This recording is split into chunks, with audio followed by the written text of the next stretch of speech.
Esse é o Ancapso e nós vamos falar agora da defesa do Trump de Bolsonaro que impulsionou os movimentos pró-anistia, tá? Com certeza aquela declaração do Trump lá no Trump Social a favor do Bolsonaro ajudou muito o Bolsonaro, mesmo que não tenha nada a partir daqui, mesmo que tenha só sido aquilo ali, já deu um ânimo grande para o pessoal para voltar a buscar a absolvição do Bolsonaro, porque de fato não tem nada ali contra ele, né? É um absurdo completo o que o Alexandre de Moraes está tentando fazer, e também a visão de que pedir anistia para as pessoas do 8 de janeiro. Por quê? Porque o próprio Trump está equiparando o 8 de janeiro ao 6 de janeiro que aconteceu lá nos Estados Unidos. E vocês sabem, o Trump anistiou todo mundo do 6 de janeiro. E lá nos Estados Unidos isso funcionou, porque de fato, né, lá a lei vale. É diferente aqui do Brasil, em que a lei não vale, em que, embora o indulto seja uma prerrogativa presidencial, o STF diz que não pode, que tem desvio de função e não sei o que lá.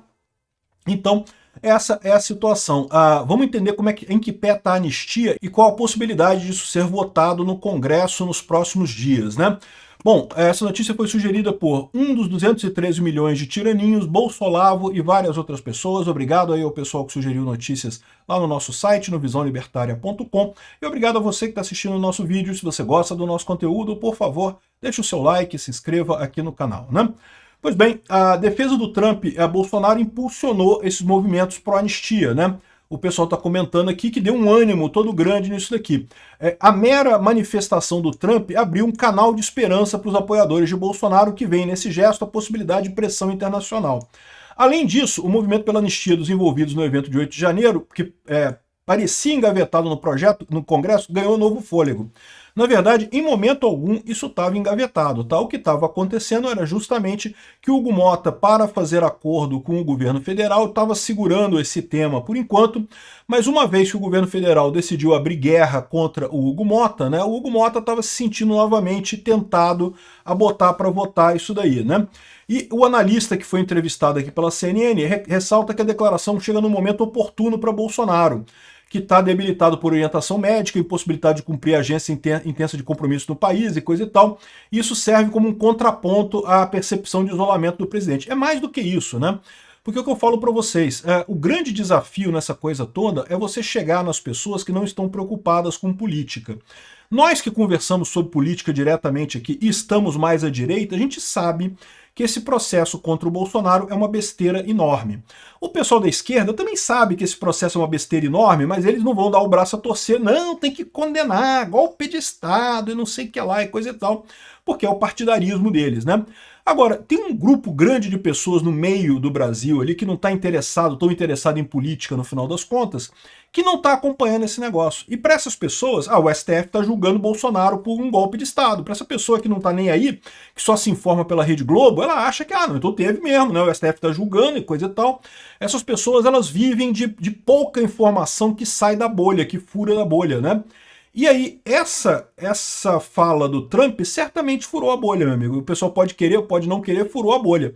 E uma mensagem que você vê lá, a Daniela Lima tendo que falar, olha, ele disse que não tem nada, que inventaram tudo contra o Bolsonaro, que o Bolsonaro estão inventando, perseguindo ele, coisa e tal. E aí esse pessoal está tendo contato com esse argumento, que é um argumento absolutamente correto, né? Não tem nada contra o Bolsonaro. Que história é essa de que há uma minuta que foi discutida, nunca assinada, em momento algum se disse que ia ser assinada a minuta? Em que momento? Quando que isso faria sentido um golpe de Estado? Não tem lógica nenhuma isso daí, né? Enfim, no final das contas isso deu um ânimo, certamente deu um ânimo para o pessoal da direita, e a perspectiva é que tenha mais coisa acontecendo por aí, o que vai dar mais ânimo ainda, né? E aí vem a dúvida, em que pé está o PL da anistia? Como a gente falou alguns dias atrás, depois da briga do Hugo Mota com o Lula por questão do IOF, o Hugo Mota está se mostrando mais razoável nessa questão da anistia, tem sido mais propenso a botar para votar anistia, né? Já tem voto anistia. Se botar para votar, passa no Congresso, né? E pode servir, inclusive, como um instrumento de pressão do Hugo Mota, não só contra o Lula, mas contra o STF também. Porque lembra, agora que o Alexandre de Moraes segurou o negócio lá, que vai estar na mão do Alexandre de Moraes, o Hugo Mota tem que pressionar não só o Lula, mas pressionar o Alexandre de Moraes também. Que negócio é esse? Se você votar essa porra do IOF, a gente vai botar anistia aqui, né? Aqui, ó, o líder do PL já prevê data para votação da anistia na Câmara, né? Aqui, ó, o líder do PL, Sóstenes Cavalcanti, prevê que o projeto da anistia dos condenados de 8 de janeiro deve ser levado para votação no plenário na última semana antes do recesso que se inicia em 18 de julho. Ou seja, ele está falando na semana que vem. Essa semana agora, a outra semana já é a última semana antes do recesso, que é a semana seguinte, né? Então aqui, ó, acredito que o presidente Hugo Mota deve fazer uma reunião de líderes quando voltar da viagem. O Hugo Mota está lá no Gilmar Palusa, em Portugal, e isso deve ter, esse projeto deve ser colocado para votar, né? O projeto que vem sendo costurado de maneira sigilosa por Hugo Mota teve o Bolsonaro com um dos poucos nomes que apreciou o texto. Ele não deve ser contemplado. O Bolsonaro em si não vai ser contemplado pela medida, né? A ideia é contemplar o pessoal do 8 de janeiro, as pessoas que estavam lá na manifestação do 8 de janeiro, que fizeram quebra-quebra lá, e de novo, vai contemplar a questão do golpe de Estado e ataque às instituições, aquele 359 letra que o pessoal está acusando lá, que são os crimes maiores. Ou seja, eles vão continuar sendo responsáveis por quebra-quebra, vidraça quebrada, os prejuízos que eles causaram ali, eles continuam sendo responsáveis, mas a grande maioria deles já até cumpriu a pena para esse tipo de coisa, porque são penas pequenas de dano, né? Então, já estariam todo mundo livre, já estaria todo mundo liberado nessa história. O golpe de Estado em si teria se tirado, né? Enfim, integrantes do governo Lula, no entanto, avaliam que se Mota pautar a anistia, aumentará a crise com o executivo e ainda comprará desgaste com o STF. Mas aí que tá, isso serve exatamente como uma maneira de pressionar. Por quê? Porque o Hugo Mota pode votar para votar na Câmara, para mostrar que tem condição de votar, e a coisa vai parar no Senado, sendo que o Senado, da mesma forma, tem voto para passar no Senado. Isso tem que ser aprovado na Câmara e no Senado. Então isso funciona muito bem como uma maneira de indicar para o Lula e para o STF que, olha só, a Câmara é um poder independente, a gente tem independência aqui. Em princípio, não muda nada, porque vai ficar parado no Senado, mas se o Lula fizer mais uma lambancinha dele, se o STF fizer mais uma lambancinha a favor do Lula, o Senado aprova também, porque eu tenho certeza que tem voto para passar no Senado também, né? Aqui, ó, novo texto do PL da anistia deve incluir foragidos no exterior, né? Vocês sabem, algumas pessoas fugiram, são exilados, né?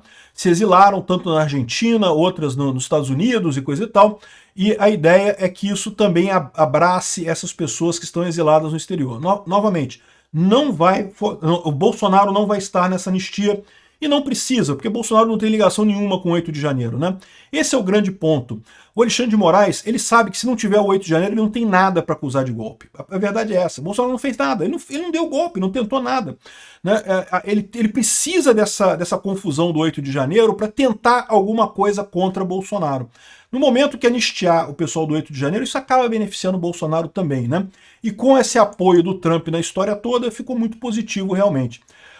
Os brasileiros que estão sendo julgados de extradição lá na Argentina, vocês lembram, não é pelo Milei, foi o Axel Kicillof, que é o governador da província de Buenos Aires, que é do partido da Cristina Kirchner, que foi ministro da Economia da Cristina Kirchner, que é, portanto, esquerdista, é aliado do Lula, que começou essa perseguição contra eles lá na Argentina, mas a coisa está na justiça. E outro detalhe, tá? Lá, tal como aqui, a palavra final é do presidente da República. Então, ainda está correndo o processo na justiça, foi suspenso o julgamento da extradição deles, mas mesmo que a justiça condene eles à extradição, é possível que o Milei barre isso. Não sei o que o Milei vai fazer, não sei se vai ter força política para barrar isso, mas ele pode barrar isso também lá, barrar a extradição desses brasileiros que estão lá na Argentina, né? Agora, de qualquer forma, o PL da anistia deve contemplar essas pessoas e deve dar anistia para todo mundo. Vamos aguardar se o Hugo Mota bota para votar. Eu acho que seria realmente uma boa medida para mostrar ao Lula e ao STF que, poxa, peraí, a Câmara tem o direito de votar as coisas, é o direito constitucional da Câmara isso daqui, né? O Pedro Rousseff, lá o filho da Lula, lá da Dilma, né? É filho ou sobrinho da Dilma, não sei. Se o Mota pautar anistia, temos que mobilizar o povo brasileiro inteiro. Beleza, isso daí, Rousseff, mobiliza o povo inteiro. Quero só ver aquelas manifestações do povo inteiro da esquerda que não tem nem um quinto, nem um décimo da manifestação do Bolsonaro, né? O pessoal falando, não, que flopou a manifestação do Bolsonaro, só tinha 100 mil pessoas, 200 mil pessoas ali, pouca gente pra caramba, menor manifestação do ano, aí vai a esquerda, vai lá, bota o povo inteiro aí da esquerda pra vocês verem se vai ter um terço daquela manifestação do Bolsonaro, né? Dia 10 agora, vocês sabem, dia 10 de julho vai ter a manifestação da esquerda, né? Vão fazer a manifestação a favor de imposto, né? Quero pagar mais imposto, não sei o que lá. o pessoal vai lá fazer essa manifestação lá na Paulista e coisa e tal. Vamos ver como é que vai ser o tamanho dessa manifestação.